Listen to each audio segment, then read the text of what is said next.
A question I get asked a lot, which is, how can I dance like you? What training or what practice do I need to do to move like you? Well, my first answer to that is don't dance like me. That defeats the whole purpose, in my opinion. The way I move, if you also share that same love and passion for moving that way, then by all means, do it. But the truth is that, I see dance as art, and art is about expression. It's about making your mark and bringing your own soul, or no soul, in my case. I want to see new and different stuff. I have so many inspirations, and me and Bop and Andre, the style that Bop and Andre does, and the style that Flat Top does, when I first saw those styles, I knew deep down in my heart that I shared a part of my soul with those people, because it was almost like a soul retrieval or something. I'm not very spiritual, but it was like a part of myself that I had forgotten about when I saw it. And I knew that that was my style, or that's what I had been trying to do and trying to find. Wow. Flight path. That's one piece of advice as far as tips or advice on how to do what I do. The second one is just practice. It sounds so easy, but you just gotta put in the work. You have to train, you have to practice. Like when I first started dancing, it's hard these days. I am really busy, I work really hard, I'm a father, I'm a husband, and I don't train as much as I would like. And it just, at this point, I have a lot of like chronic injuries and stuff that kind of hold me back sometimes from training as much as I'd like to, but my biggest piece of advice is just train. After I figured out and knew what I wanted to do, I practiced all day, every day. I would miss sleep. I'd practice all day, then I'd go out to the club, then I'd go out to the after hours after that, and then I'd end up in a Denny's parking lot till 10 a.m., and then we'd end up at someone else's garage. I would just train all day, every day. I looked at myself in the mirror a lot. I would just stand there and, watch myself in the mirror. That's the first thing you need to do. You need to see what it physically looks like. You need to see it's illusion. You're trying to create an illusion, so you need to physically see what that illusion looks like. So once you know what the look you're going for feels like, once you know, oh, that feels like that, boom, then once you have the feeling, you don't need the mirror anymore. You can just feel it, boom. And sometimes it'll be the sort of thing where you can only get that feeling one time, and then it takes you can get it like 1 out of 10 tries or something. Once you get the feeling, you can keep finding that feeling. Sometimes it takes work and practice and training just to find what that was that one time. And then once you get to that point where you know what it feels like to look good, then you just start training without the mirror, without anything. And then every once in a while you film yourself and you kind of critique it. And you're creating, with your dance style, you're creating a work of art, and you're sculpting essentially. So you take that video footage and you whittle away the things that you don't like, and you enhance the things that you do like. You go, oh, that was a cool concept. I'm gonna expand on that. I want more of that. I'm telling you guys, this flight path is crazy. Then you can start kind of building your style. And of course you get inspirations. One of my biggest inspirations is David Elsewhere. Was and is still to this day. And it's funny, I dance nothing like him. People may hear that and go, huh?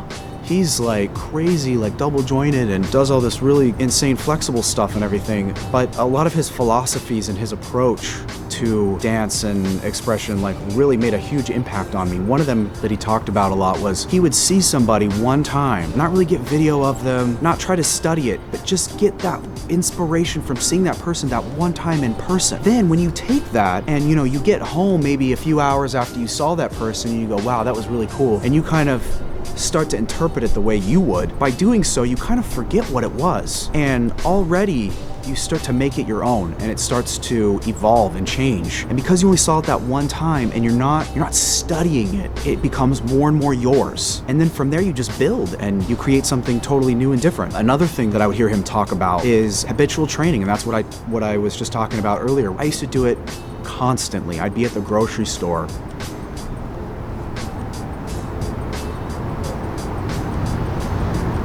and just walk with the cart and be robotic. I would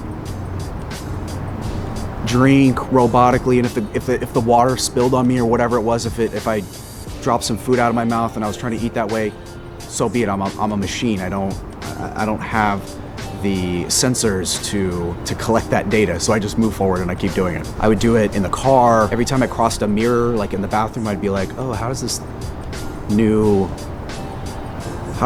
isolation that I've been thinking about, how's that feel? How does that look? So yeah, habitual training, doing that all the time and just kind of incorporating it into your life, you know, making it a habit. Good or bad, I don't know, but that's how I got to where I was. So someone asked me, Triple X, the Christina G, she asked me, will you ever do a meet and greet? I already have. I've done a couple for World of Dance. Super open to doing it again. I love meeting new people, acting weird. Tatum's 4 Step Up asked me, we'd like to know if Mr. Robot can dance hip hop or breakdancing with Chan and Jenna, AKA Mr. and Mrs. Step Up. No.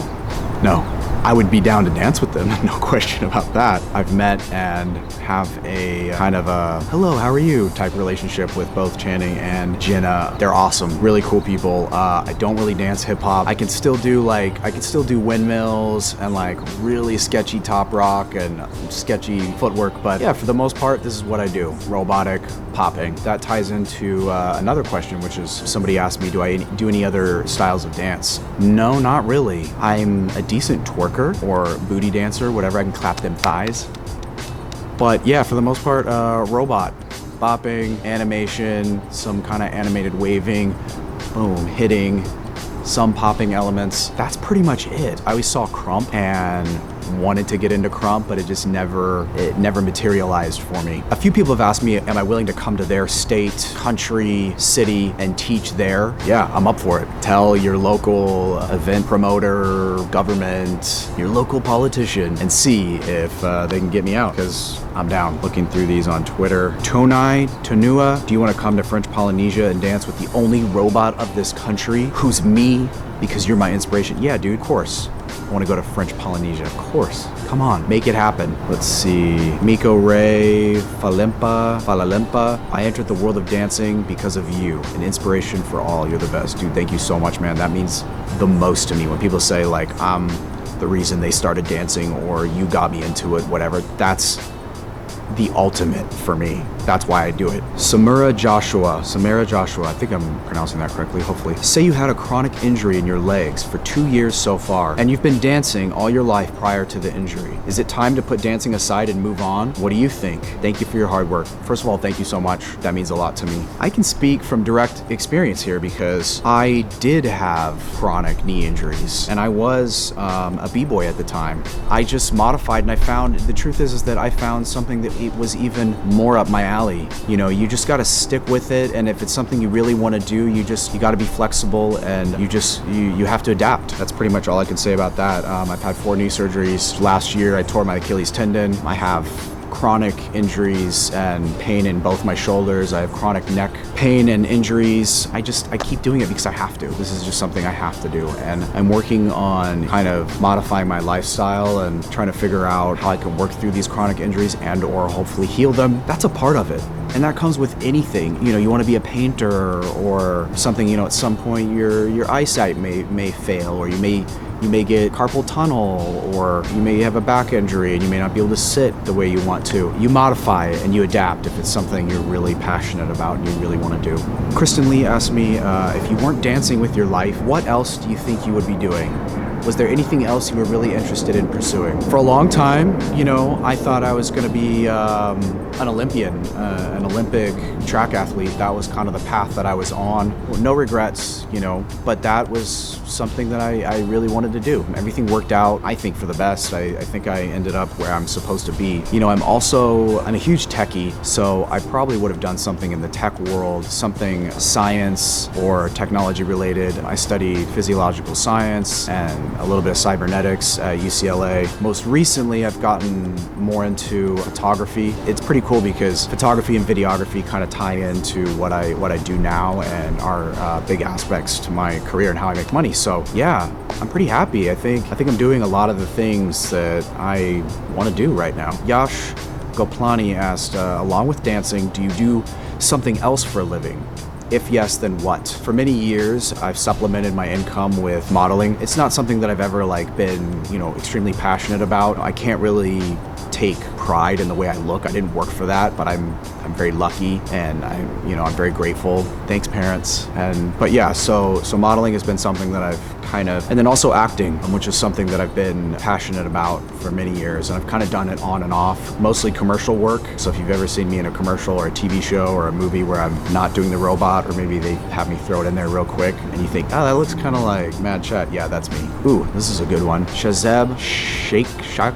So sorry, I don't know how to pronounce this. I saw your popping battle from a long time ago. Why don't you battle anymore? I've battled a few times in the past decade. There's a couple reasons I don't battle anymore, but one main one, and that one is that being in that world, I sort of felt my style changing, because I was catering to the judges and I was catering to the crowd, and that kind of irked me. I kind of saw my style of dance kind of going in a different direction that I wanted it to go in. I kind of pulled away from that and focused more on what I really wanted to do and what I was really passionate about, and the styles and the movement that I wanted to create. So I got into the battle world. There are aspects I still like about it, but mainly I see myself as a performer and not really a battler. I mean, come on, let's be honest. Like, how can you really decipher who's better in a battle? It's all subjective. Yeah, of course, you can tell the difference between someone who's highly skilled and has been doing it for many years and somebody who's a newbie and just started out. You can tell that difference, but when you get people that are kind of in the same realm and similar skill level going in,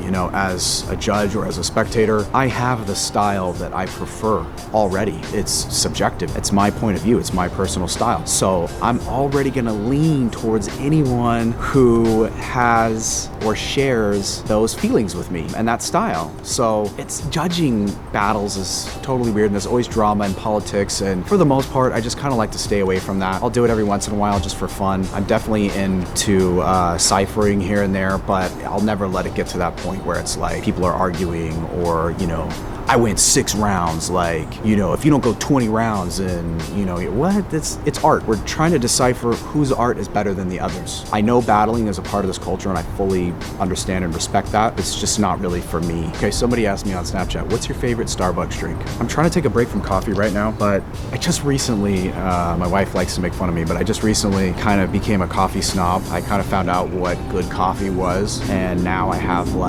all these little utensils and everything to make really good coffee at home. My go-to coffee right now is Stumptown, and the actual roast is called Hairbender. As a parent, not having coffee is pretty difficult. Ooh. Somebody else just asked me what my favorite book is. That's a tough one. There's a book for me that was kind of life-changing, and it still to this day, I don't really know. I'm not a very spiritual person. I go through phases. Right now I'm going through kind of a non-spiritual phase. I don't know what I believe as far as God, Buddha, the universe, whatever, I don't know. But there was a book a while back that I read called Autobiography of a Yogi by Paramahansa Yogananda, and it really touched me and affected me at the time. That's one of my favorites. A Song of Fire and Ice, come on. The inspiration for Game of Thrones. Those books are amazing. They're probably my favorite. Robopocalypse is a book that I really loved. I liked a lot of the Dan Brown books. This one person, Sammy on Snapchat, has hit me with a bunch of stuff. Favorite movie? Wow, this is gonna sound cheesy, but my favorite movie is probably The Matrix, the first one. The original Matrix. I know, it's kind of cheesy. Makes me seem like a basic bitch a little bit. The moment that you realized in that movie that he was living in a simulation, that just blew my mind. And just kind of like with dance and what kind of got me started with dancing, that movie made me question my reality and question the reality of everything around me, and it's very spiritual in a way, it's kind of similar to like Buddhism, and that everything around us, everything that we see, touch, feel, experience is in some way, shape, or form a figment of our imagination, and our own minds are creating it. So I thought that was a really cool concept. And then of course, the crazy effects and the warping and the kung fu and everything and the bullet time. Come on. Favorite TV show, Game of Thrones. It's Breaking Bad, Game of Thrones, Rick and Morty, Tim and Eric, awesome show, great job. That one was really one of my favorites. This concludes today's Q&A. All right, well, hopefully you guys like it. Hopefully that was some informative stuff, or you guys feel more connected to me now as a person, as an android, as a system, as a unit, as a whole, as a hive mind. Thank you.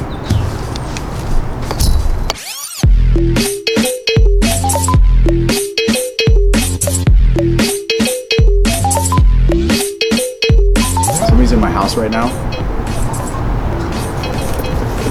Oh, it's my wife. She's home.